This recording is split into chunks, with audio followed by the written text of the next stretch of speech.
Hello, everybody, and welcome to our PrecisCa tumor board on multiple myeloma. Very excited about these cases and our panel. I'm Dan Pollier from the University of Colorado, and I'm joined by a really great group of colleagues here today to discuss these cases. And so each of us is going to introduce ourselves, starting with Dr. David Schuster.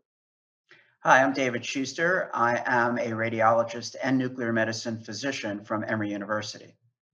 Hi, I'm Dr. Peter Forsberg. I'm a medical oncologist with a specialty in multiple myeloma at the University of Colorado.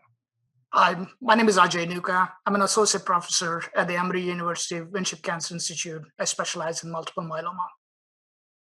This is a 50-year-old male with end-stage renal disease, status post-renal transplant, who subsequently develops a multiple myeloma PTLD, post-transplant lymphoproliferative disorder. So just a potentially horrible complication of solid tumor transplants and prolonged immune suppression. And so we have some questions about this in particular, and I think this is a very, very challenging case that I think we'll be interested to get our experts' opinion on. The specifics of this patient is that he presented with severe back pain and performance status of 2. This patient had end-stage renal disease with remarkably 3 renal transplants. So, I mean, I think a testament to just the unbelievable success of our transplant colleagues in their ability to allow these patients to live such long periods of time and requiring, outliving the donor kidneys. It really is just amazing what they can do now for people. Each of these kidneys lasted many, many years. No relevant social or family history. Here we're going to ask Dr. Schuster to comment on the imaging provided in March 2021. Yeah, so these may not project that well, but we could see in the thoracic spine, the mid-thoracic spine, there is a compression at the T8 level. And if we look at the MR, we could see that there is soft tissue infiltration and a compression and retropulsion of that lesion as well. We have a definitive, I think, lesion, soft tissue lesion at T8. Great, and so, we're told that this patient presents with back pain, and so that would be the likely culprit there. A CT-guided biopsy of the T8 lesion shows a PTLD plasmacytoma. There were sheets of plasma cells, large blastic cells, CD138, MUM1 positive, lambda light chain restriction, negative for other B-cell markers. Chi67 was 30 to 40%. EBV was EBR negative. So maybe Dr. Forsberg, I could pause here. This is just a uniquely horrible outcome of this patient's immune suppression. How often do you see a multiple myeloma that is a PTLD, or what is the incidence of that if it's known? I don't, so it's certainly not a common scenario. I think PTLD is obviously a complex entity, and runs the spectrum from, I think a variety of different sort of PTLD subtypes.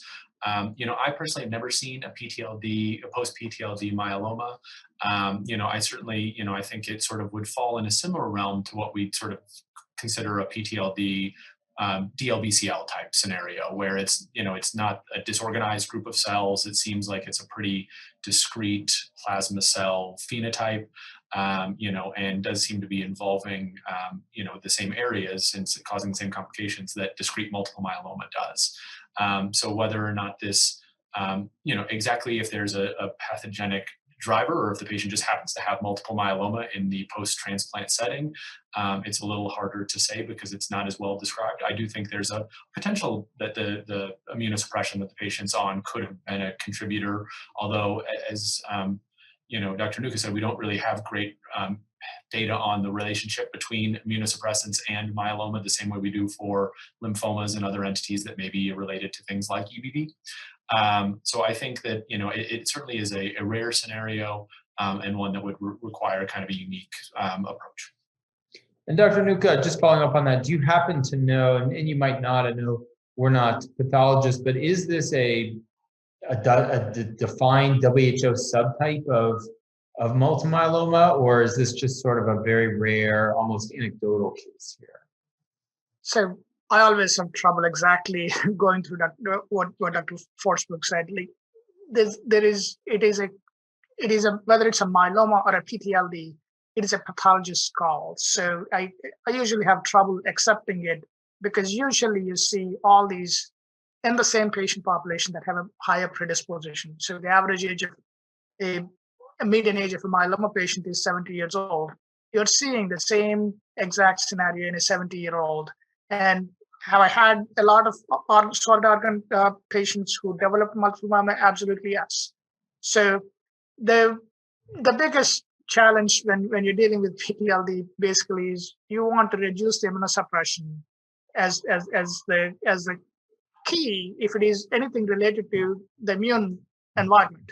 So my struggle or challenge is to prove that this is a real PTLD, because especially taking somebody like this in this case, had a 30-year benefit from the transplants. By doing something that we think is right, we're probably losing a kidney and not without any adequate knowledge of whether this is really PTLD. Giving my inner thoughts of how I feel about calling this a PTLD versus myeloma. So Sorry, go ahead.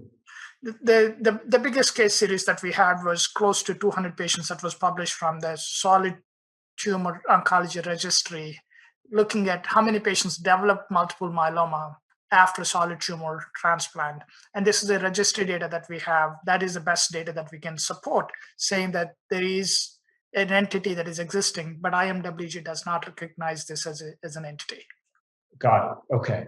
Thank you for that answer. Yeah, I think just to clarify for us and the audience how rare this entity would be considered. So in April 2021, a bone marrow biopsy revealed hypercellular bone marrow with sheets of plasma cells consistent with a myeloma in the post-transplant setting.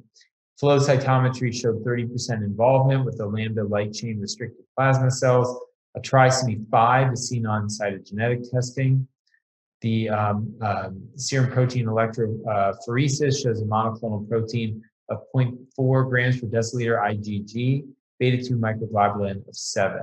So this patient has not yet started therapy, does take mycophenolate, prednisone, and tacrolimus for immune suppression for the renal transplant, and has persistent back pain with plans to see radiation oncology.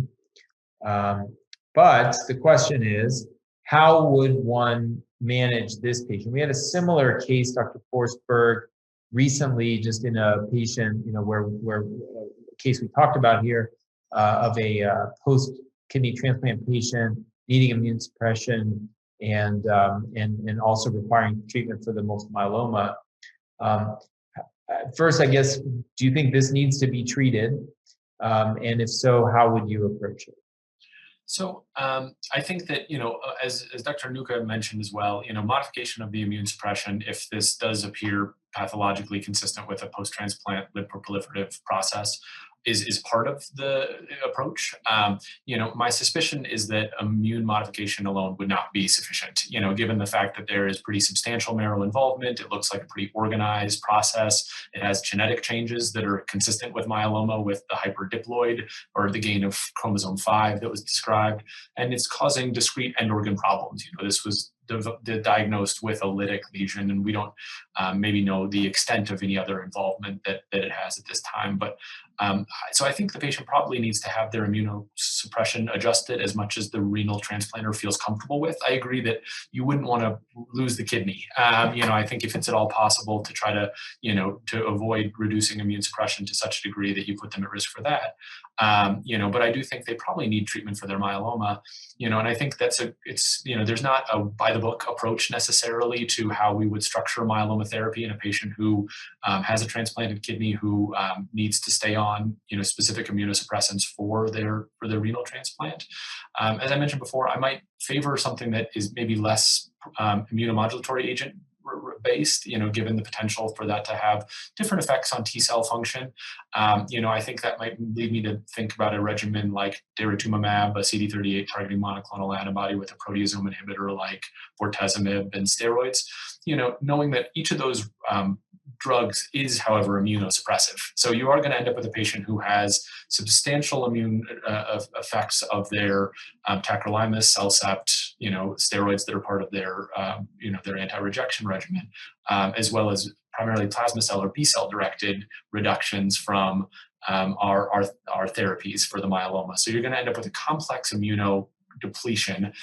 So it's somebody where you're going to have to be very thoughtful about the risk for infection, especially when they're on a multi-drug initial approach to treatment. Great. So in summary, a post-transplant myeloma specifically may not be a diagnostic entity that is enshrined in our rule books, but this is something that we know to happen with lymphoid malignancies, and so there may be some manifestations that are more multiple myeloma, really impossible to know whether these are unrelated or how related they are. Sounds like the panel would first consider tapering immune suppression to the degree that can be done and keep the kidney, the transplanted kidney safe. And beyond that, taking a very careful and customized approach to the treatment of this patient's myeloma is definitely indicated.